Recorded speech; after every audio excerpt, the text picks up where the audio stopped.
আসসালামু আলাইকুম প্রিয় ছাত্রছাত্রী, তোমরা কেমন আছো? আশা করি সবাই ভালো আছো। আমিও তোমাদের দোয়ায় ভালো আছি। নিশ্চয়ই তোমরা স্বাস্থ্য বিধি মেনেই চলছো। স্কুল বন্ধ থাকার কারণে আমরা অনলাইন ক্লাসের ব্যবস্থা করছি। তোমরা সবাই অনলাইন ক্লাস দেখবে, শুনবে। কোনো সমস্যা হলে আমাকে কমেন্টস করবে। ওকে, আজকে তোমাদের কিছু সমস্যার সমাধান করব। গতকালকে আমরা সূত্র দেখছি, কয়েকটা সমস্যার সমাধান করছি। আজকে আরো কয়টা সমস্যা সমাধান করব। আজকে তোমাদের বইয়ের পাঠ্য বইয়ের 8 নম্বর সমস্যাটা আমরা সমাধান করব। এই সমস্যাটা খুবই ইম্পর্টেন্ট। তোমরা সবাই খাতা কলম নিয়ে আমার সাথে সমাধান করো। দেখো, তোমাদের পাঠ্য বইয়ে লেখা আছে কোন সমান্তর ধারা m তম পথ n এবং n তম পথ m হলে ধারাটির m প্লাস n তম পথ নির্ণয় করো। গতকালকে আমরা একটা সূত্র বলছিলাম যে n তম পথ, একটা সূত্র আমরা লিখছিলাম যে n তম পথ সমান a plus n minus 1 into d। এখন এই a এবং d এর মান আমরা ধারা থাকলে, অর্থাৎ ধারা যদি দেওয়া থাকে, তাহলে ধারা থেকে আমরা এই দুইটার মান পেতে পারি। কিন্তু এখানে কোনো ধারা দেওয়া নাই, অর্থাৎ আমরা যে কোনো তম পথ বের করতে হলে a এবং d এর মানের দরকার। তাই এই সমস্যায় যেহেতু ধারা দেওয়া নাই, আমরা a এবং d এটা আমরা ধরে নিই। মনে করি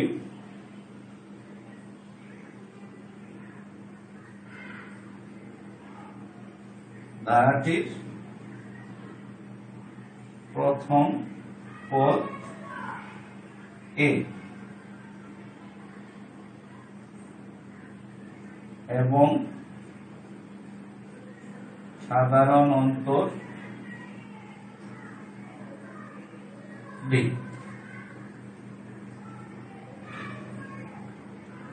এখন ধারাটির প্রথম পদ a এবং সাধারণ অন্তর d হলে, যেহেতু আমার সমস্যায় লেখা আছে m তম পদ, আমরা প্রথম পদ a এবং সাধারণ অন্তর d হলে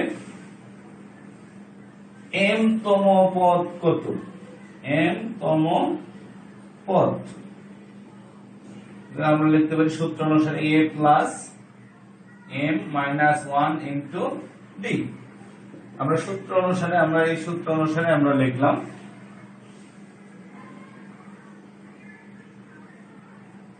তাহলে এখানে কি হয়? a plus m d minus d দিয়ে আমরা গুণ করে দিলাম। তারপরে আরেকটা দেওয়া আছে n তম পদ, n তম পদ a plus n minus 1 into d সমান a plus n d minus d।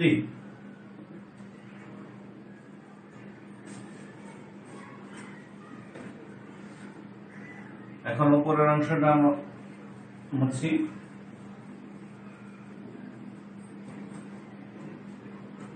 প্রশ্ন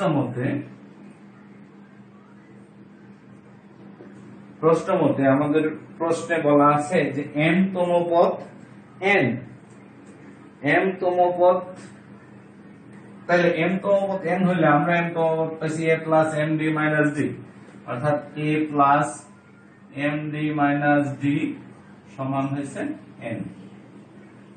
এবং প্রশ্নে বলা আছে n তম পদ m, a plus n d minus d সমান n। এটা যদি আমরা 1 নং সমীকরণ দিই, এটা 2 নং সমীকরণ। এই সমীকরণ গঠন হলো তা আমাদের যে কোনো তম পদ বের করতে হলে এ এবং ডি এর মান দরকার। এই দুইটা সমীকরণ থেকে এ এবং ডি এর মান বের করতে হবে। তো আসি কিভাবে এ এবং ডি এর মান বের করা যায়।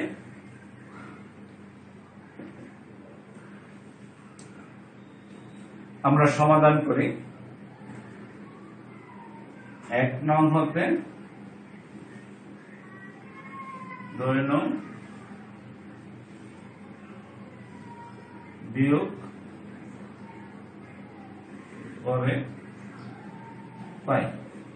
1 নং থেকে যদি 2 নং বিয়োগ করি তাহলে 1 নং আছে a plus md minus d বিয়োগ 2 নং যদি বিয়োগ করি minus a minus md plus d সমান n মাইনাস m। আমরা 1 নং থেকে 2 নং বিয়োগ করলাম। বিয়োগ করলে দেখা গেছে যে এই প্লাসে মাইনাসে কাটা, আবার মাইনাস ডি প্লাস ডি কাটা, তাহলে থাকে কি md মাইনাস nd সমান n মাইনাস m। ডি যদি আমরা কমন নেই তাহলে m minus n equal n minus m, বা ডি সমান n minus m by m minus n।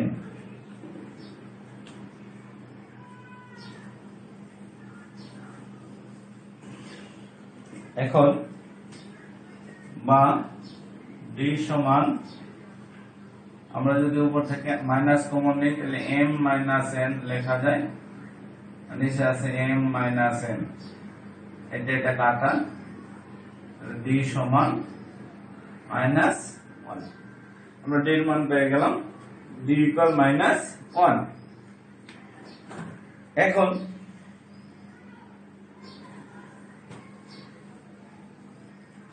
যেহেতু এখানে বলছি m প্লাস n তম পদ নির্ণয় করতে হবে, তাহলে আমরা লিখলাম m প্লাস n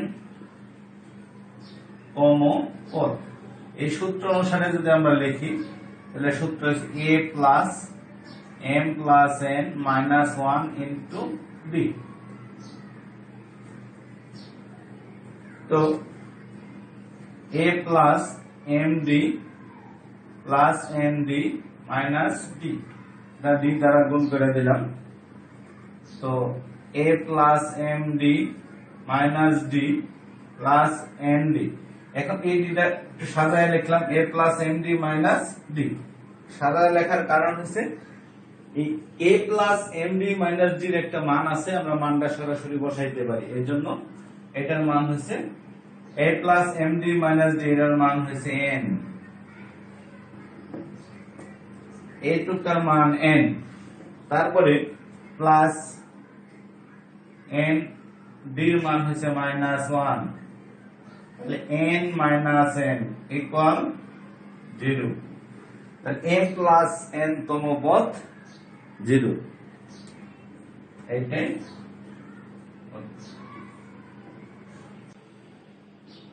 এখন তোমাদের বইয়ের 11 নম্বর সমস্যাটা একটু দেখি। সমষ্টি নির্ণয়, অর্থাৎ 5 plus 11 plus 17 plus 23 plus ... 59 equal কত, অর্থাৎ এটার সমষ্টি কত, সমষ্টি নির্ণয় করতে হবে। আমরা একটা জিনিস জানি, সমষ্টির সূত্রটা আমরা জানি। সমষ্টি সূত্র s equal n by 2 2a plus n minus 1 into d। এখন এইখানে আমরা সমষ্টির সূত্র যেহেতু জানি, এখানে n এর একটা মান, k এর একটা মান এবং d, এই তিনটা অজানা রাশি আছে। তিনটা অজানা রাশির মান যদি আমরা এই জায়গায় বসাই দিতে পারি তাইলে সমষ্টি বেরিয়ে যাবে। এখন এই অজানা রাশিগুলোর মান আমরা কিভাবে পেতে পারি, আমাদের ওই চেষ্টা করতে হবে। দেখি এখানে প্রথম পদ a ইকুয়াল 5, অর্থাৎ এর মান পেয়ে গেলাম।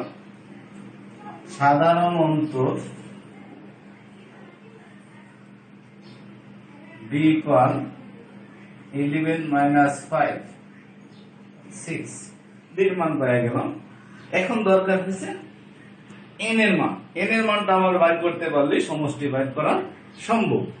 এখন n এর মানটা আমরা কিভাবে বাইর করব? n মানে পদ সংখ্যা, n মানে পদ সংখ্যা।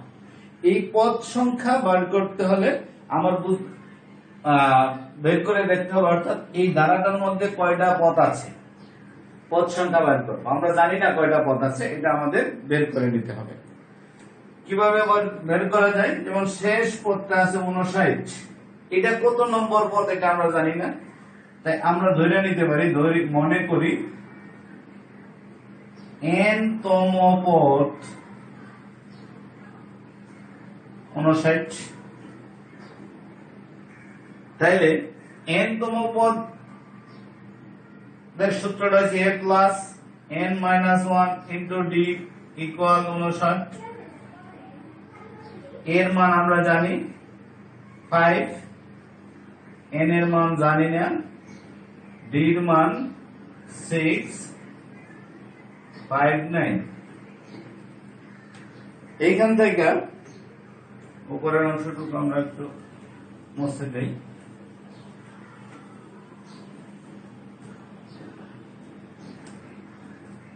বা 5 প্লাস 6n মাইনাস 6 দ্বারা গুণ করে দিলাম, তারপরে 5 9। এখন 6n মাইনাস 1 ইকুয়াল 5 9। n গুলো ওই পাশে রাখি, আর সংখ্যাগুলো আমরা ওই পাশে নিয়ে নিই, প্লাস 1 হবে। 6n সমান 60। এখন এখান থেকে n সমান 60/6, অতএব n ইকুয়াল 10। এটা যদি আমরা কাটি 10। n এর মান পেয়ে গেছি। এখন আমরা তিনটা অজানা রাশির মান পেয়ে গেলাম, a, d এবং n। এখন সমষ্টির যে সূত্রটা আছে ওটা আমরা জানি, সমষ্টি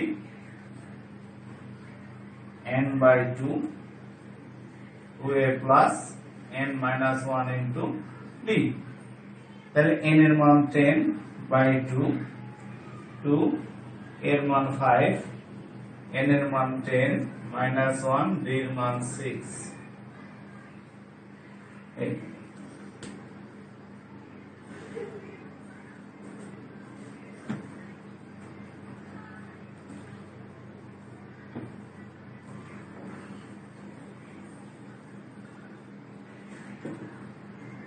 এখন যদি দেখি 2 দিয়া 2 দ্বারা 10 কে কাটাকাটি করা যায় 5, তাহলে 5 2 10 প্লাস এটা যদি বিয়োগ করি 9 গুণন 6, তাহলে 5 গুণন 6 9 54 10 64, তারপর 20 30 32। এই হলো সমষ্টি 332। তাহলে এই অধ্যায়ে যে কতগুলো সমষ্টি নির্ণয় আছে সব আমরা এই নিয়মে সমষ্টি নির্ণয় করতে পারব। এখন আমরা পাঠ্য বইয়ে 16 নম্বর সমস্যা সমাধান করব। এই সমস্যায় বলা আছে একটা ধারা দেওয়া আছে, ধারাটির n সংখ্যক পদের সমষ্টি দেওয়া আছে। n এর মান কত, অর্থাৎ নির্দিষ্ট সংখ্যক পদের সমষ্টি দেওয়া আছে, এখানে পদ সংখ্যা কত আছে আমরা এটা বের করব, এবং এর বের করার আমরা নিয়মটা দেখব কিভাবে করা যায়। সমাধান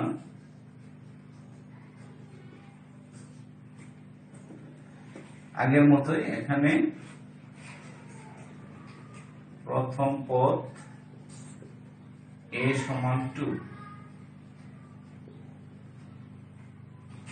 সাধারণ অন্তর d equal 4 minus 2 2।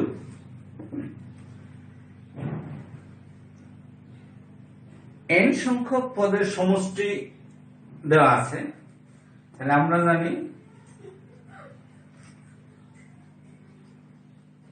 জানি n সংখ্যক পদের সমষ্টি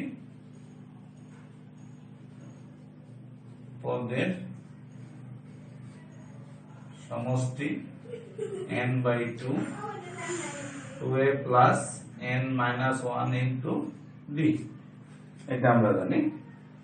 এখন প্রশ্নে n সংখ্যক পদের সমষ্টি দেওয়া আছে 2550। এই হিসাবে আমরা মুছে দেই, প্রশ্ন মতে n by 2 2a plus n minus 1 into d সমান 2550 লেখা যায়, যেহেতু প্রশ্নে বলা আছে n সংখ্যক পদের সমষ্টি এত। এখন এখান থেকে আমরা n by 2 এর মান আমরা জানি 2, n এর মান জানি না, n এর মান বের করতে হবে, d এর মান 2 equal 2550 বা n by 2 4 plus 2n minus 2 এত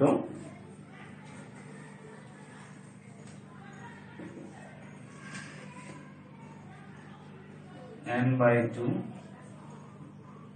লেখানো হয় 2n plus 2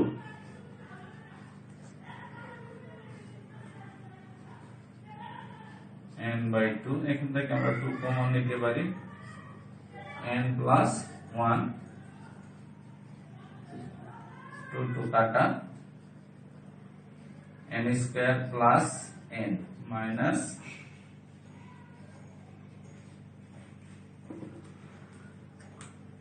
n দ্বারা গুণ করে দিলাম n square plus n, আর 2550 আমরা এটা ওই পাশে এই পাশে নিয়ে আসি।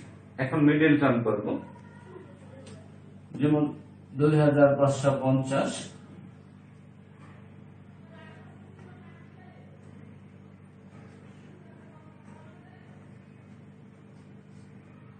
3 দিলে 3 ছাড়া 12 3 দুগুণে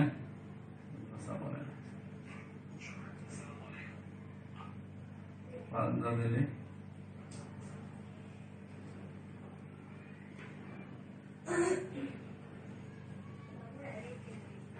তাহলে আমরা মিডল টার্মে দেখে গেছে যে 3 17 51 25 দুগুণে 50, তাহলে এটা আমরা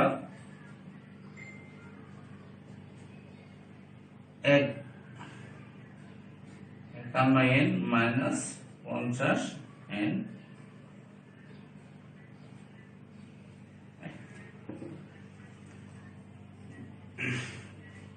মিডল টার্মের অঙ্কটা। এখন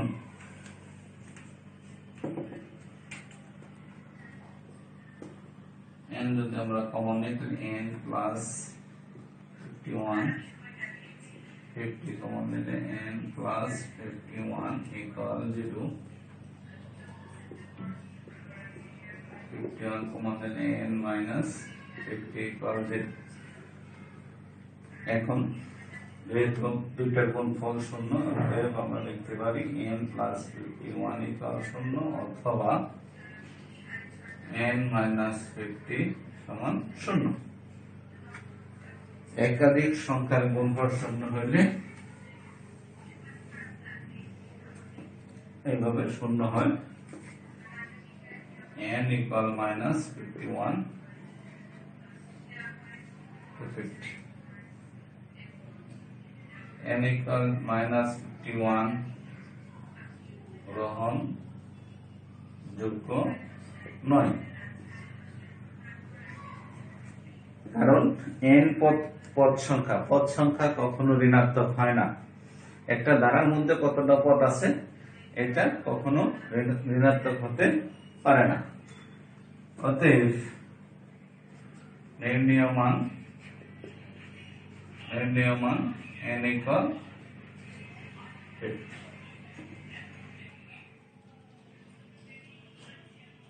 ওকে, তাহলে তোমরা সবাই বই খাতায় হোমওয়ার্ক লিখে রাখো।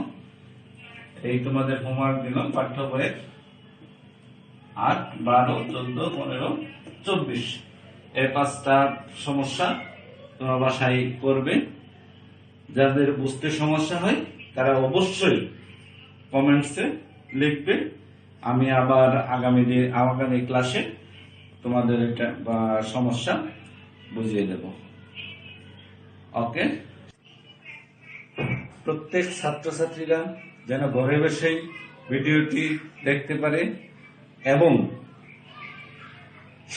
সকল সমস্যার সমাধান করতে পারে। তাই সকলেই ভিডিওগুলো লাইক, কমেন্ট এবং শেয়ার করবে। ওকে, আল্লাহ হাফেজ।